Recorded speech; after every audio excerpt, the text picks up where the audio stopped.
Se você está aqui comigo neste vídeo, eu imagino que você também se preocupe bastante com a subnotificação das meninas autistas. E é o que tudo indica, sim, existem menos meninas do que meninos autistas, mas os estudos mostram também que nós temos um grave problema em relação ao diagnóstico correto das meninas autistas, porque mesmo quando elas apresentam sinais claros ou sinais clássicos, né, do TEA, do transtorno do espectro autista, os estudos indicam que elas tendem a receber outros diagnósticos. No consultório é exatamente isso que nós vemos, mulheres incríveis, bem cultivadas, inteligentes, cheias de talentos, que chegam aos 40, 50 anos sem conseguir ter, por exemplo, autonomia financeira, ou sem conseguir construir a sua família ou ter um relacionamento afetivo. E claro, nós precisamos lembrar sempre de que a camuflagem pode afastar muitas pessoas autistas do diagnóstico correto.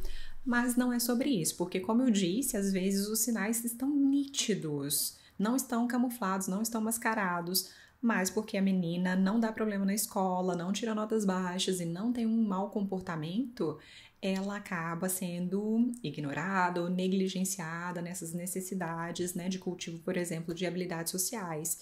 E é um grande problema lá na fase adulta. E é por isso que nós estamos aqui no YouTube falando sobre esse assunto, lá no Instagram. Aproveite para me seguir se você ainda não me segue. E para quem gosta de se aprofundar nos estudos, eu também gravei uma masterclass sobre o autismo feminino, especificamente sobre esse tema. E para ter acesso à aula, basta que você clique aqui no link da descrição do vídeo. Porque hoje em dia, quem trabalha na área da educação, quem é líder de uma comunidade religiosa ou quem está na área da saúde, precisa saber a respeito dessas características do autismo feminino. Não é uma banalidade, tem gente que acha, mas parece que é moda. Não, é justamente para que a gente evite o sofrimento psíquico tão forte lá na fase adulta, porque às vezes esses sinais parecem silenciados na infância, só que em fases de transição, a pessoa sofre muito e tem várias queixas, tanto físicas quanto mentais, e acaba não conseguindo realizar o seu potencial, o que é um grande pecado. E a falta de diagnóstico não teria nem problema se a pessoa tivesse o suporte correto para as suas necessidades. Mas o que nós vemos todos os dias no consultório é que essas moças autistas que não foram identificadas lá na infância, muitas vezes chegam à fase adulta extremamente fragilizadas, esgotadas e com a autoestima lá embaixo. Então, é por isso, né, que eu reforço essa importância do nosso estudo aqui. Quer dizer, tudo que a gente aprende aqui na nossa comunidade serve justamente para que a gente evite tanta dor, choro e exaustão lá no futuro.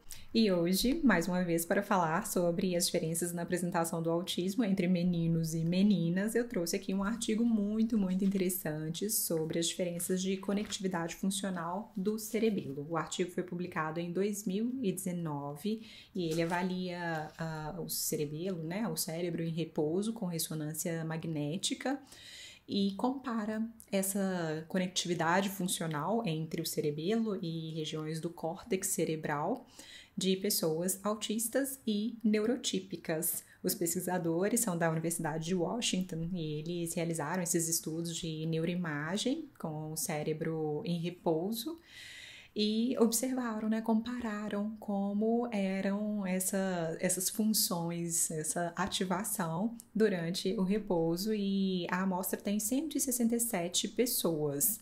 E agora, antes de falar sobre o resultado, fica uma pergunta.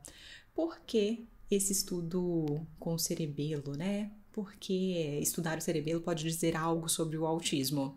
Bem, na verdade, entre os fatores de risco únicos e não hereditários de autismo ou do transtorno do espectro autista, as alterações cerebelares são as mais associadas às manifestações dos traços autísticos. Olha só que interessante.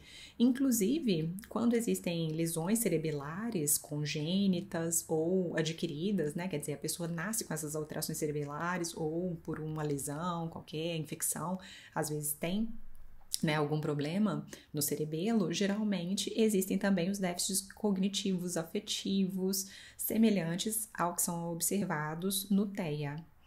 Um outro motivador para se investigar o cerebelo, nesse contexto em que a gente está buscando, né, as diferenças entre sexos, no caso do autismo, é a seguinte: existem genes associados ao autismo que são expressos a partir das diferenças em relação aos níveis de hormônios sexuais. E esses mesmos genes, quando são ativados, eles vão promover também as diferenciações no cerebelo, em áreas específicas, às vezes, do cerebelo ao longo do desenvolvimento. Então, esses níveis hormonais, eles podem variar enquanto a criança está no útero ainda. Ou seja, o seu sexo biológico já tende a influenciar não apenas a sua arquitetura cerebral, mas também a cerebelar e a conectividade entre o cerebelo e as diversas regiões do córtex cerebral. E existem genes associados à expressão do autismo que, se ativados de forma simultânea em presença de hormônios masculinos, principalmente, podem disparar também o crescimento de neurônios lá no cerebelo, às vezes em regiões específicas do cerebelo. Olha só que interessante. E agora que nós já entendemos de forma bem básica essa parte, né, que existe sim relação entre o cerebelo e possíveis diferenças de apresentação do autismo, agora eu imagino que você talvez se pergunte, mas o cerebelo ele não cuida apenas do equilíbrio físico e da coordenação motora, da postura da pessoa? Pois é. Quando eu estudei fisioterapia, há 20 anos atrás, não se falava em outras funções do cerebelo. Agora eu recebi aqui minha 6ª edição do livro de neurociências do Eric Kandel e também ainda se fala mais em funções motoras, né, que estão relacionadas ao cerebelo. Mas agora nós sabemos também que essa região, né, essa estrutura também está conectada a várias áreas corticais do cérebro e influencia o processamento, por exemplo, socioafetivo, de funções executivas, teoria da mente, linguagem, discriminação auditiva. Olha só, está associado ao sistema vestibular, né? Mas também faz discriminação auditiva, ao processamento de informações visuais ou visoespacial e, obviamente, claro, as funções proprioceptivas, né? E da motricidade. Enfim, as pessoas autistas, elas tendem a apresentar esse comprometimento em todos esses domínios e, às vezes, não é critério, mas nós sabemos que cerca de 80% das pessoas autistas têm algum comprometimento motor. E na prática, nós percebemos também que essas alterações, essas outras alterações podem variar de acordo com o sexo.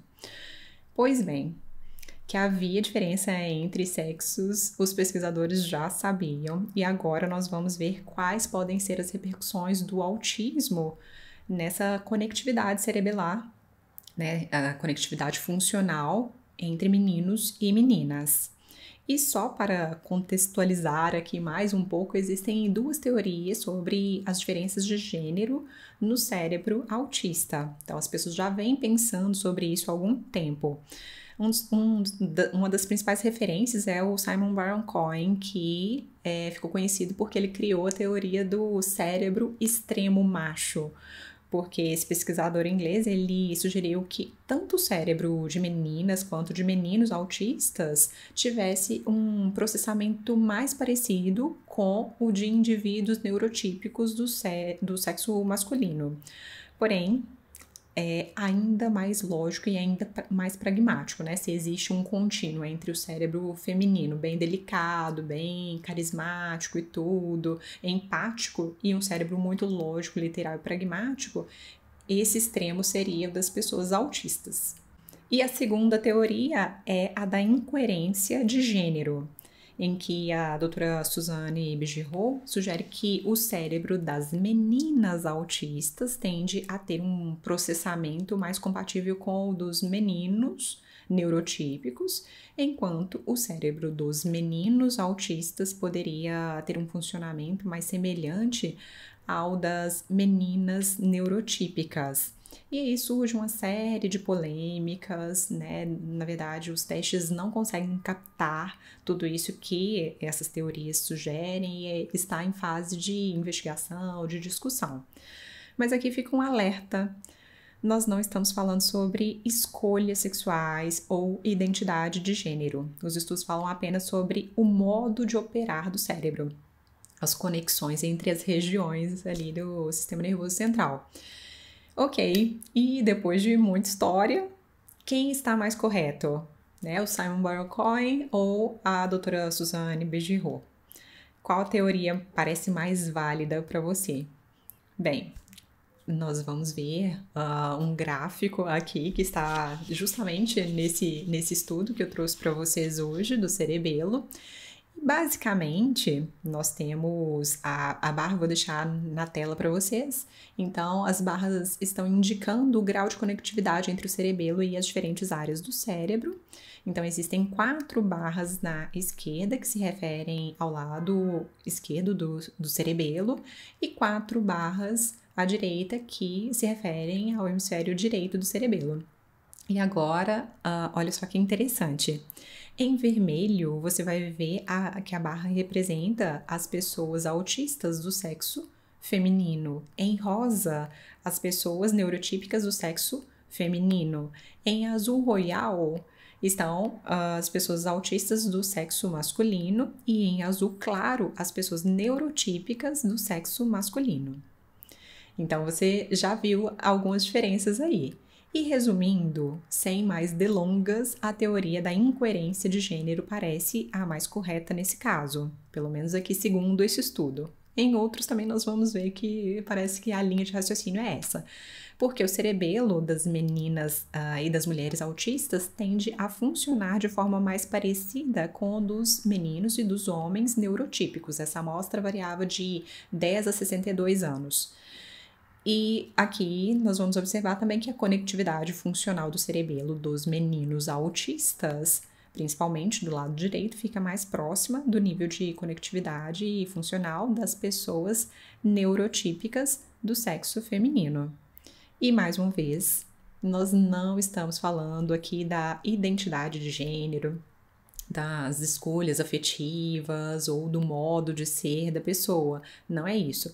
Mas sim, talvez essa sensação que muitas meninas e mulheres autistas têm de que são mais empoderadas, mais fortes, mais lógicas, mais pragmáticas e menos dramáticas, tenha motivos biológicos mesmo. E até o jeito de se portar, a postura. Existem estudos mostrando, por exemplo, que as meninas autistas tendem a ter mais maneirismos, mais gestos semelhantes ao dos meninos e uma postura diferente também. Mas eu preciso dizer aqui novamente que o resultado desse estudo de neuroimagem, ele não se reflete em diferenças significativas relacionadas a habilidades captadas ou avaliadas pelo ADOS e pelo ADIR, que foram os testes utilizados pelos pesquisadores para avaliar autismo nessa amostra. Enfim, eu vou deixar aqui a discussão para a comunidade e eu quero saber o que você acha sobre esse assunto, você sente que faz sentido, e se você é profissional da área da saúde ou da educação, conte aqui para nós quais são as diferenças que você mais percebe na prática. E aproveite para curtir o vídeo e compartilhar com quem gosta de estudar. Um grande abraço e até breve, até quinta-feira. Tchau, tchau!